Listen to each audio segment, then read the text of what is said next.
भारत की राजनीति में कुछ नाम ऐसे होते हैं जो पर्दे के पीछे रहकर भी पूरे देश की दिशा बदल देते हैं। ऐसा ही एक नाम है प्रशांत किशोर पीके का। वे न तो लंबे समय तक किसी एक पार्टी में रहे, न ही हमेशा चुनाव लड़ते दिखे, लेकिन उनकी रणनीतियों ने कई चुनावों के नतीजे तय किए। एक पब्लिक हेल्थ एक्सपर्ट से लेकर देश के सबसे चर्चित चुनाव रणनीतिकार और फिर खुद राजनीति में उतरने तक का उनका सफर बेहद दिलचस्प और प्रेरणादायक है। प्रारंभिक जीवन और शिक्षा। प्रशांत किशोर का जन्म 20 मार्च 1977 को बिहार के बक्सर जिले में हुआ। उनका परिवार एक मध्यम वर्गीय पृष्ठभूमि से आता है। उनके पिता डॉक्टर थे और मां गृहिणी। बचपन से ही प्रशांत पढ़ाई में तेज थे और सामाजिक मुद्दों को लेकर संवेदनशील भी। उन्होंने अपनी प्रारंभिक शिक्षा बिहार में ही पूरी की। इसके बाद उन्होंने इंजीनियरिंग की पढ़ाई की, लेकिन उनका रुझान पारंपरिक करियर से अलग था।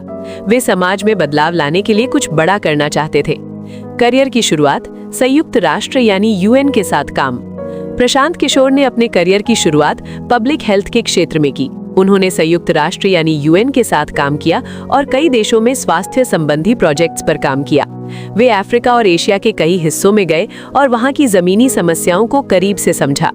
यहीं से उन्हें ये एहसास हुआ कि किसी भी देश या राज्य की असली समस्याओं का समाधान केवल नीतियों और प्रशासन के जरिए ही संभव है। यही सोच उन्हें धीरे धीरे राजनीति की ओर ले आई।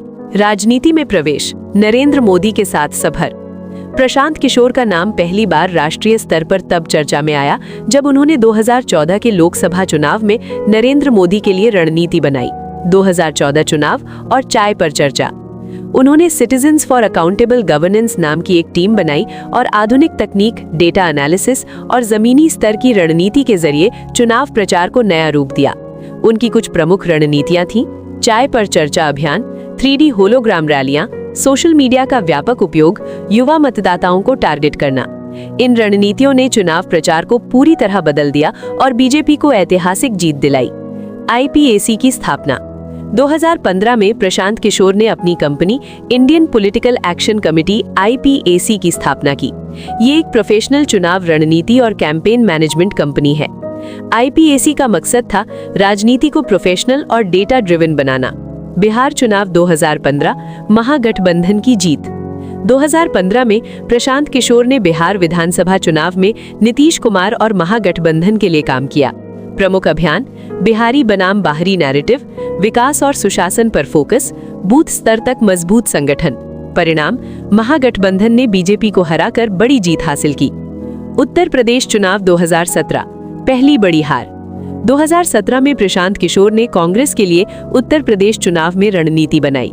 उन्होंने राहुल गांधी और अखिलेश यादव का गठबंधन करवाया। अभियान: यूपी को ये साथ पसंद है, युवा नेतृत्व पर जोर। लेकिन ये रणनीति सफल नहीं हुई और बीजेपी ने भारी बहुमत से जीत हासिल की।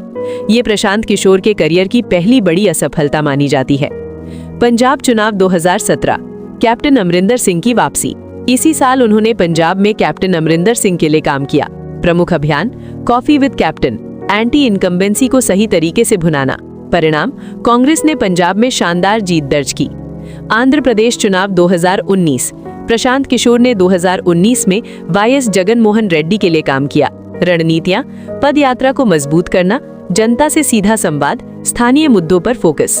परिणाम: वाईएसआर कांग्रेस पार्टी को भारी जीत मिली। पश्चिम बंगाल चुनाव 2021, ये प्रशांत किशोर के करियर का सबसे बड़ा और चर्चित अभियान था। उन्होंने ममता बनर्जी के लिए काम किया जब बीजेपी पूरे जोर से चुनाव लड़ रही थी। प्रमुख अभियान: दीदी के बोलो, खेला होबे, महिला वोटरों पर विशेष फोकस, बंगाली अस्मिता का मुद्दा। परिणाम: टीएमसी ने भारी जीत हासिल की और ममता बनर्जी ने सत्ता बरकरार रखी।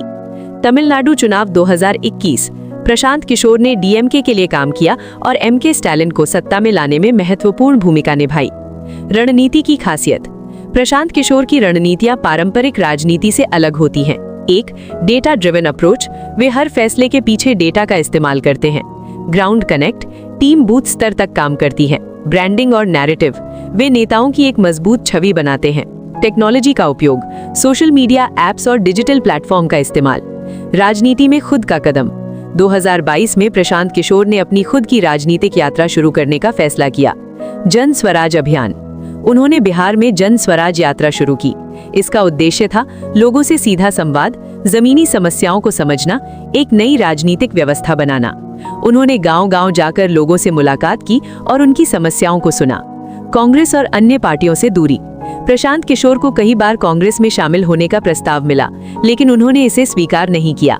उन्होंने साफ कहा कि वे सिस्टम में बदलाव चाहते हैं, सिर्फ सत्ता में नहीं आना चाहते। आलोचनाएं और विवाद।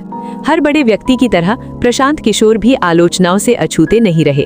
प्रमुख आलोचनाएं: भाड़े का रणनीतिकार कहा गया, विचारधारा की कमी का आरोप, अलग अलग पार्टियों के साथ काम करने पर सवाल। लेकिन उनका जवाब हमेशा एक ही रहा, मेरा काम चुनाव जीतने की रणनीति बनाना है। व्यक्तिगत जीवन। प्रशांत किशोर एक निजी जीवन जीते हैं। वे मीडिया से दूरी बनाए रखते हैं और अपने काम पर फोकस करते हैं। उनकी पत्नी डॉक्टर है और उनका एक बेटा भी है। इम्पैक्ट और विरासत। प्रशांत किशोर ने भारतीय राजनीति में कई बड़े बदलाव किए। चुनाव प्रचार को प्रोफेशनल बनाया, डेटा और टेक्नोलॉजी का बढ़ावा दिया, युवा वर्ग को राजनीति से जोड़ा। आज लगभग हर बड़ी पार्टी उनके मॉडल को अपनाने की कोशिश कर रही है। भविष्य की दिशा। अब सबसे बड़ा सवाल ये है कि क्या प्रशांत किशोर एक सफल नेता बन पाएंगे? उनका जन स्वराज अभियान इस दिशा में एक बड़ा कदम है। अगर वे अपनी रणनीतिक सोच को राजनीति में लागू कर पाए तो वे बिहार ही नहीं, देश की राजनीति में बड़ा बदलाव ला सकते हैं।